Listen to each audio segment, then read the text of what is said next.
In this session, we'll be reading the account of the encounter between Jacob and a mysterious man at the crossing of the river Jabbok, as recorded in the Hebrew text of Genesis chapter 32. Our main goal for these sessions is building our reading skills, so we'll be primarily focusing on things like morphology and vocabulary and grammar and syntax. But we do need to say something about the literary function of this passage, and in particular, how this account fits into the broader Jacob narrative. In the overall structure of the Jacob narrative, this account of an encounter between Jacob and God, as Jacob returns to the land, mirrors the encounter with God at Bethel in chapter 28, as Jacob departs from the land. In doing so, this account sets the stage for the climax of the narrative when Jacob returns to Bethel in chapter 35. In the Masoretic text, this account is chapter 32, verses 23 to 31, rather than verses 22 to 30, as in English translations.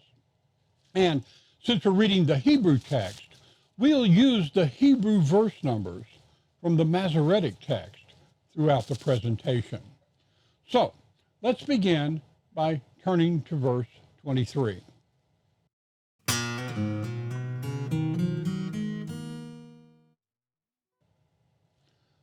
The passage picks up the narrative as Jacob is afraid of what his impending meeting with his brother Esau may bring.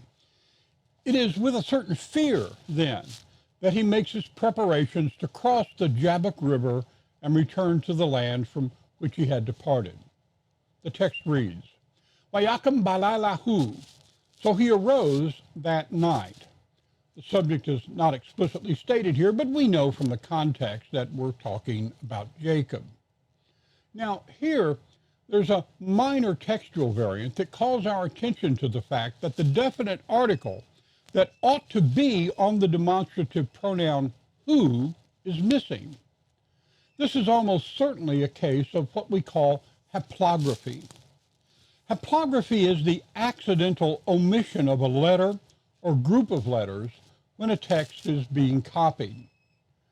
Assuming that normal Hebrew grammar was employed when the text was written, and the definite article was originally present as it should be in this phrase, the original sequence of letters would have looked like this. Remember, there are no spaces in the early manuscripts. So we have the phrase Bailala, in that night, modified by a demonstrative adjective with the definite article hahu, that.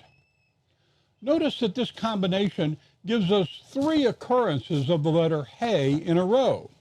This is the sort of thing that can be easily miscopied, in this case by the omission of one of the repeated letters. That's how the definite article would come to have been accidentally omitted from the text. Now, this is not a big deal. It doesn't really affect the meaning of the passage at all, because everyone reads the text as if it were still there.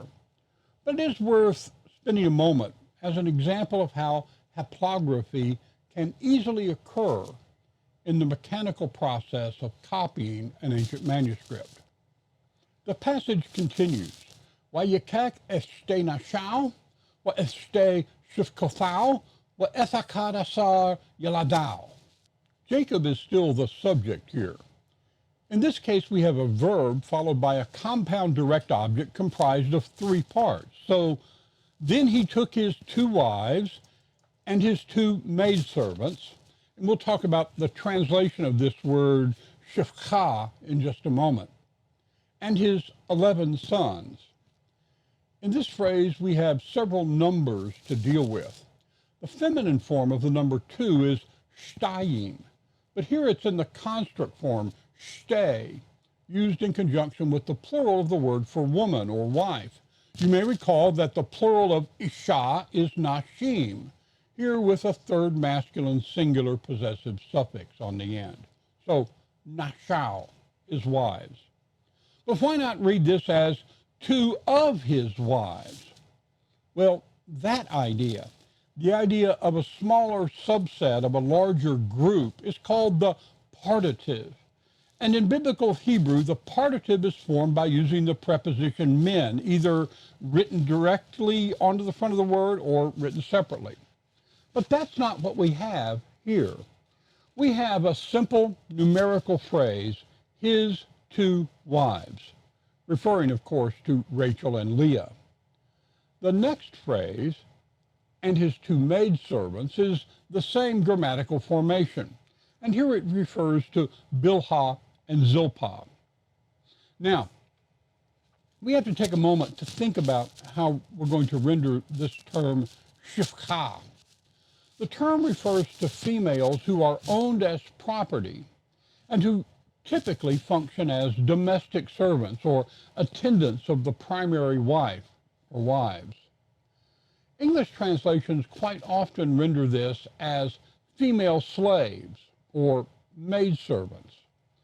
The problem with these glosses is that our conception of slavery, shaped as it is by the way slavery was practiced in the Caribbean and in North America in the 17th to 19th centuries, that conception of slavery doesn't really line up well with the ancient Near Eastern practice of slavery. In the ancient Near East, people became slaves or owned property in one of three ways. First, by being captured in warfare, and that includes being part of a subjugated people.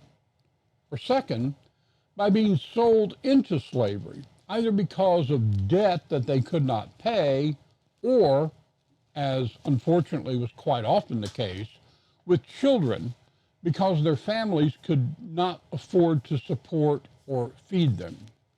In some cases, adults sold themselves into debt slavery when they couldn't earn a living by any other way. The third way that people became slaves was as a punishment for a crime. This was especially common in the ancient world because prisons, as we know them in the modern world, didn't really exist in the same way in the ancient world. Now, in addition to these three forms of slavery, in many societies, even free individuals could be forced to work for the state or for the king as coerced labor for a period of time. And that too is sometimes described as slavery. Though in the modern world, we often refer to it using the French term corvée. The corvée is primarily a form of taxation paid in the form of direct labor. Now, each of these three groups had a different legal standing. For example, both Exodus and Deuteronomy tell us that Hebrews who were forced to enter debt slavery could only be held in servitude for 6 years, at which time they became free persons again. And most slaves in the ancient world could even own property of their own, including owning other slaves. So, for example, in 2 Samuel 19, we read that one of Saul's slaves owned 20 of his own slaves. But getting back to the text, a female servant, a shifcha, could be given or taken in marriage by a free man. This was a legally and morally acceptable status in society. The slave woman taken as a wife by a free man was generally regarded as a secondary wife with legal rights and privileges of her own. Any children born of such a relationship were normally regarded as free persons, but their status as heirs was largely up to the father, as we see reflected in the case of Abraham with Ishmael and Isaac. So, translating shifcha simply as female slave or maidservant, while not technically inaccurate, doesn't really give the modern reader a clear sense of their status. The same is true of the gloss concubine. For many modern readers, concubine implies something like a mistress, a lover without a legal status as wife. And that's not really the case here either. So, we just don't have in English a very good word to use as a simple gloss for the Hebrew shifcha. The New Living Translation renders this as servant wives. And while that's an unusual choice, it probably does about the best that you can do for communicating the status of Bilhah and Zilpah. The next phrase in the text refers to Jacob taking his 11 sons. The Hebrew yeleth could refer to any child, male or female, but it's mostly used for males. Now here we know that Jacob has one son by Rachel, Benjamin being born later in the narrative, two sons by Bilhah, 6 sons and a daughter by Leah, and 2 sons by Zilpah. So that's a total of 11 sons and a daughter that we know of. So there were at least 12 children in this point in Jacob's life. There were probably other daughters as well, but since they don't play any role in the narrative, Dinah, you remember, does play a role in the narrative when we get to chapter 34. But because the other daughters don't play a role in the narrative, they're just not mentioned at all. So the 11 here refers only to the males, the sons, Dinah being omitted from the count. So we should probably translate Yeled here as son. The next clause tells us that Jacob sent them across the Ma'avar Jabbok, the ford of the river Jabbok. The river Jabbok, known today as the Zarka, flows into the Jordan River Valley from the Transjordan Plateau, about halfway between the Sea of Galilee and the Dead Sea. The fact that it's mentioned here suggests that Jacob traveled from Haran south to Aleppo and then down to Damascus along the established trade route. From Damascus, they had 2 options. They could take the route that crossed the Jordan near its source at Dan and then go south along secondary roads, or they could go south along the road that Numbers 20 calls the Derek HaMelech, the King's Highway. They chose to take the King's Highway down the east side of the Jordan Valley. But look, don't be misled by the term highway. There is a modern road, the Tariq es-Sultan, in effect the Sultan's Highway, that follows much of this course. But in Jacob's time, that road didn't exist, and even this fancy Roman road, built by the Emperor Trajan in AD 106, didn't exist. And that highway was just a camel path through the desert. Notice on the map how far east of the Jordan this highway runs. The reason for this is that the valleys carved by the Yarmouk and Jabbok rivers create a significant barrier for travelers to cross. The river itself would have been wider in ancient times than it is today, because today so much of its water is drained off for irrigation. Because of these deep valleys, the caravan trail had to run inland, where the crossing was somewhat easier. And that point was known as the Ma'avar Jabbok.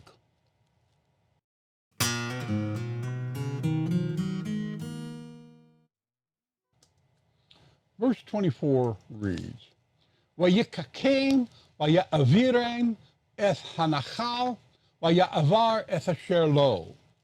There are no real difficulties here. In the call, the verb avar is intransitive, to cross over. But as is often the case, verbs that are intransitive in the call become transitive, requiring an object, in the hiphil. So he sent them across. The one challenging thing here is how to view the relationship between these 2 clauses beginning with a wow. If you read them as 2 separate thoughts, it sounds a little clumsy in English. Something like, he arose and sent them across the river, and he sent across what was his. This reads much more coherently if we take the first of these 2 clauses as a temporal clause. The point is that when he sent his family across the Jabbok, Jacob also sent all of his possessions with them. So making the first clause a subordinate temporal clause, I'd render this as, When he arose and sent them across the stream, or wadi, he also sent all his possessions.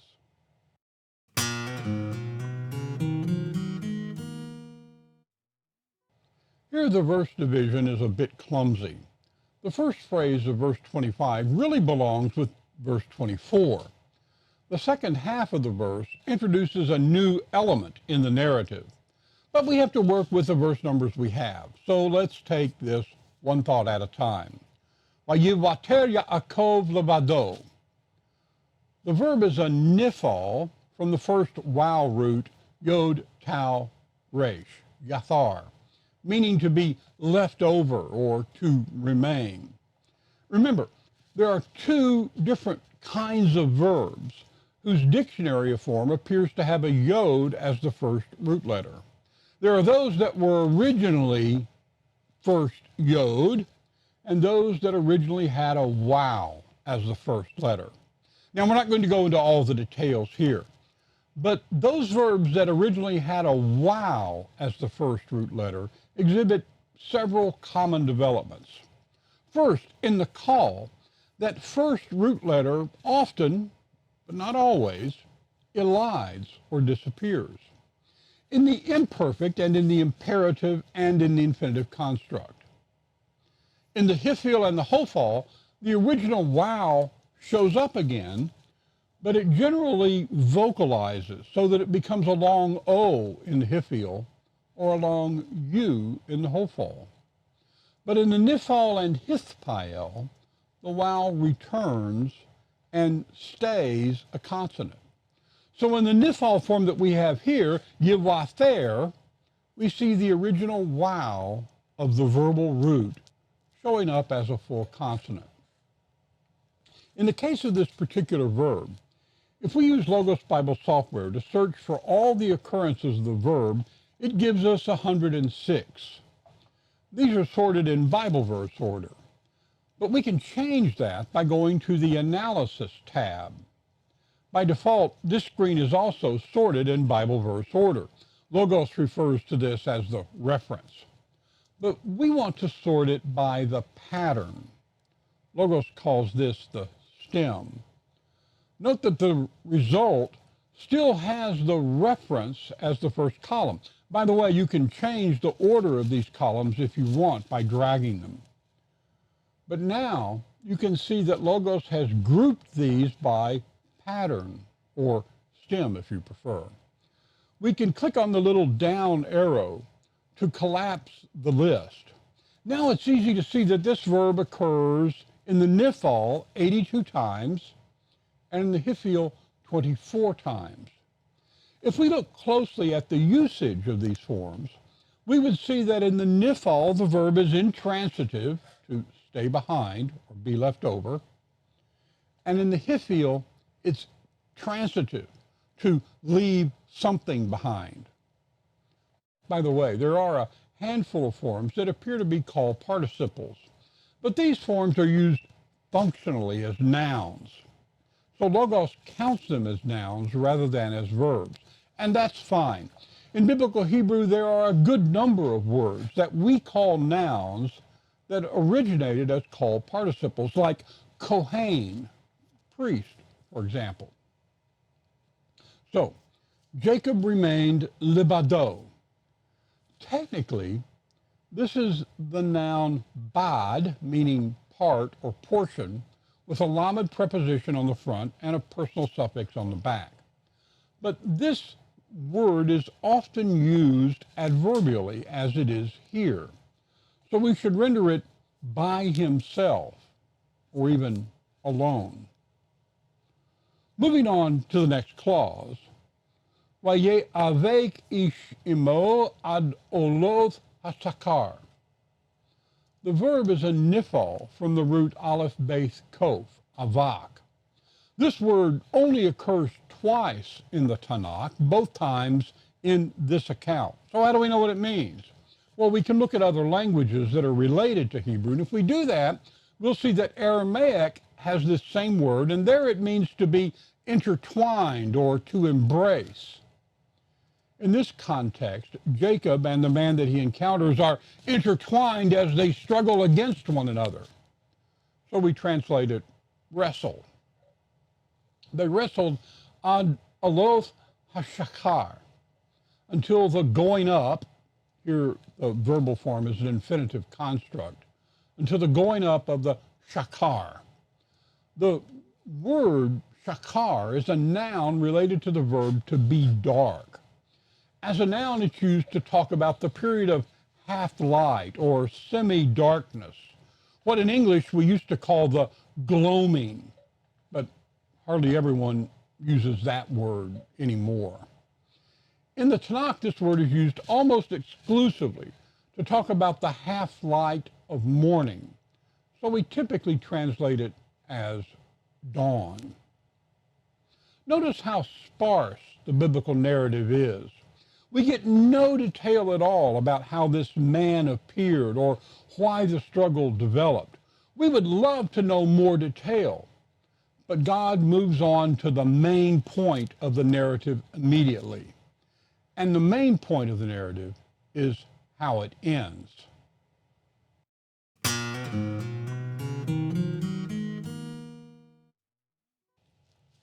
Verse 26 begins with a temporal circumstantial clause that sets the context for what follows. Vayer ki lo yakol lo. When he saw that he could not overcome him, the verb yakal is generally used in the sense of to be able to do something. Sometimes the something is spelled out, sometimes it's not. Here, the subject is the unknown man, and what he cannot do is to get the better of Jacob as they struggled. So we typically render it in this context as overcome or prevail. Vayagab b'kaf yereko. He touched, or perhaps here hit or struck would be a better rendering of the verb naga, the hollow of his thigh. By the way, notice that the verb typically marks its direct object with a beth, as it does here.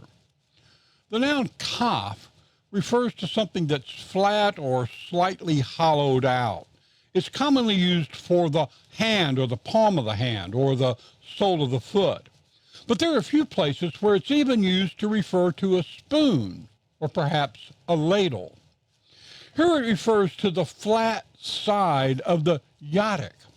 The yadok is the upper portion of the leg, either on the inside or on the outside.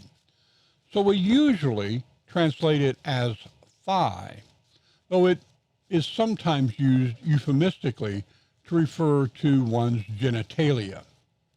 Vatekak kaf yerek Yaakov b'he'avoko imo. This phrase underscores the forcible nature of the contact. The verb yod kof ayin means to turn. So the blow was forcible enough to turn the leg and cause a limp. So in this context, it's usually translated dislocate. And he did this b'he'avko, here a nifal infinitive construct, when or as he wrestled with him.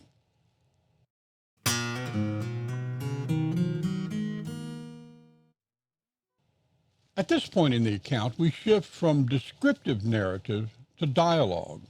First, the man speaks. Vayomer shalkeni ki Allah hasakar.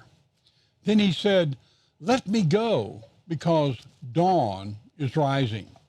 Here, the PL of the verb salach, usually rendered send, is used in a permissive sense. So we should read not send me away, but let me go away. At this point, people are inclined to ask an obvious question. Why would the man want to go away before dawn? Older historical critical commentators argued that this was a remnant of an earlier stage in the development of Hebrew religion, when they believed that demons controlled the river crossing but could only come out at night. Well, Look, who can say whether they're wrong or right? Whatever the case, the explanation misses the point entirely. This kind of omitted detail is typical in biblical narratives. The information is not given because it's not important to the point that the narrator is attempting to communicate it. And so we should avoid speculating on the unknown. The point here is that the man wanted to be released. And Jacob replies, Vayomer lo ashalekaka ki'im beraktani. He said, I will not let you go, ki'im. This compound form, ki'im in Hebrew, is often used to introduce a contrast, and we translate it, but rather. However, it's also sometimes used to introduce an exception. And in that case, and that's what we have here, we would render this as except, or perhaps unless. So we might read this as, I will not let you go unless you bless me.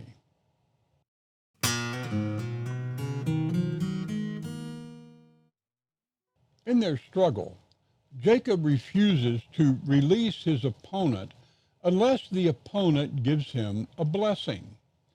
In verse 28, we get the beginning of that blessing. Vayomer elau ma shemecha. So he said to him, what is your name? And the response is straightforward. Vayomer Yaakov. He said, Jacob. By the way, note that in this case, Jacob is the object of the verb. It is what is said.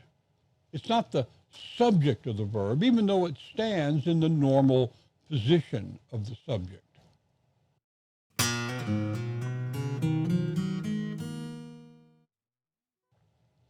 In response to Jacob's request for a blessing, the man with whom Jacob has been wrestling declares, Vayomer lo Yaakov, Ye'amer od simcha ki'im Yisrael. Your name will not be called Jacob any longer, but rather Israel. Here the verb Ye'amer is nifal, and its subject is your name. Just a moment ago, we encountered the compound form ki'im used to introduce an exception. Here we have it in its more common use, to introduce a contrasting thought. In these cases, we typically render it something like, but rather. Now, what follows is the reason for the change of name. Ki saritha im Elohim im anashim watukal. Because you have struggled, or perhaps contended, against God and against men, and you have prevailed. Let's begin at the end here. The verb to call is a call, not a hofal. All 207 occurrences of this verb in the Hebrew Bible are in the call, but the formation looks like a hofal since the original first vowel shows up and is vocalized as a long U vowel. So this is a somewhat unusual formation. Rather more interesting is the verb sin resh he, sarah. This verb is used only 3 times in the Old Testament, always referring to Jacob. We traditionally gloss this with the English word strive or contend or struggle. The verb is probably related to geminate and biform verbs like sarar and sur that mean to rule. The idea seems to be that one is attempting to assert one's power or control over something or someone. So the name Israel is treated in this naming pun as a compound of the verb sarah plus the theophoric element el from the word God. Now, at this point, I want to pause and talk about a literary and theological feature of the text. We need to understand how these naming puns work and are used by the author. Most of the time, they are not claiming to give us the actual etymology or historical development of a word. Rather, they're employing sound-alike or sense puns to make a point. Now, in this case, there is a fascinating literary and theological technique at work here that you should know about. In the Pentateuch, the books of Moses, these naming puns are used extensively in the book of Genesis. By my quick count, there are 27 naming puns involving people and one involving God in the book of Genesis. So almost every significant person and a few not so significant people have names that are explained by a pun. By the way, notice that the name Jacob is actually given two different naming puns, one involving the word for heel and the other involving the verb to cheat. So these 28 naming puns in Genesis don't even account for the naming puns associated with places. But when we get to the book of Exodus, and remember, the distinction between these books is an accident of history. They're really a single literary work. Anyway, when we get to Exodus, the naming puns continue for Moses and his son Gershom in chapter 2. And then they occur for the naming of Yahweh in chapter 3. But there they stop. After the introduction of the name of the God of Israel, there are no more naming puns for people or divine names anywhere in the Pentateuch. There are no more in Exodus, there are none in Leviticus, none in Numbers, and none in Deuteronomy. There are a handful of place name puns, just as there are place name puns in Genesis as well, but those are a different matter. This is not accidental. I'm inclined to think that this is part of a broader naming theme that actually begins in the creation account, though there are no puns in the names of the creation account. The giving of names is an important motif there, and this naming theme or motif continues until it culminates in the revelation of the name of the God of Israel. So what's the significance? Well, this is a way of highlighting or emphasizing the name that transcends every other name, beyond which no other name matters. Whatever it is, however, it is not accidental. It's an intentional feature of the text. One more note on these naming puns.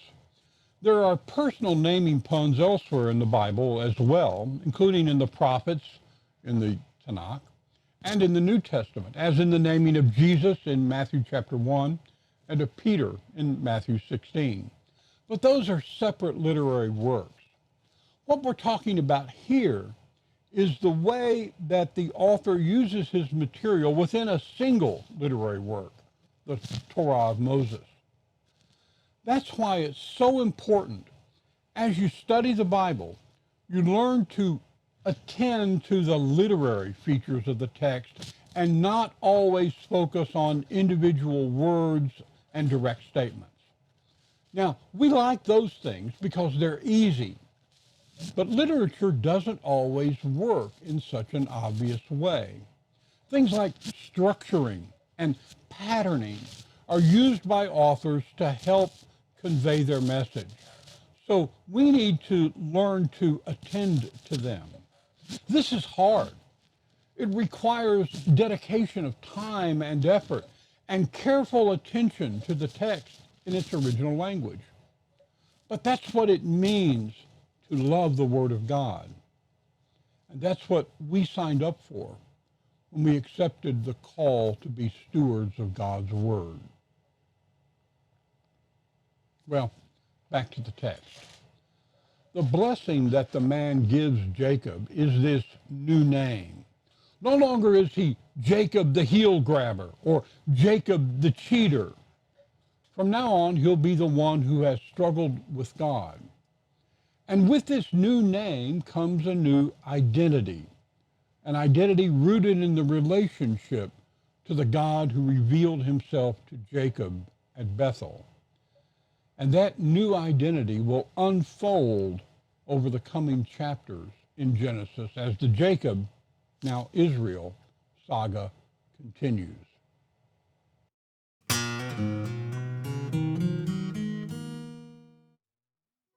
Having received the blessing of a new name and with it a new identity and even a new life in relation to God, Jacob responds, Vayish'al Yaakov, Vayomer Hagidana Semecha. Then Jacob asked and said, Please tell me your name. But this is not the moment in God's plan for the revelation of the divine name Yahweh. So the man replies, Vayomer lama zeh tishal lishmi, vayivarek otho sham.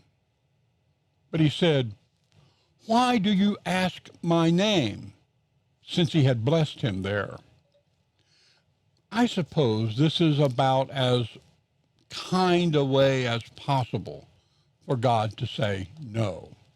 He tells Jacob, in effect, you asked for a blessing and I've given you one, and that's all for now. Syntactically, the relationship between the last phrase and the first part of the answer seems a little bit abrupt.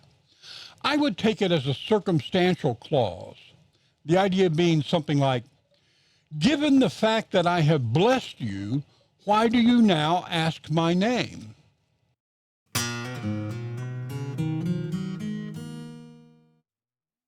The discussion with the man is now over.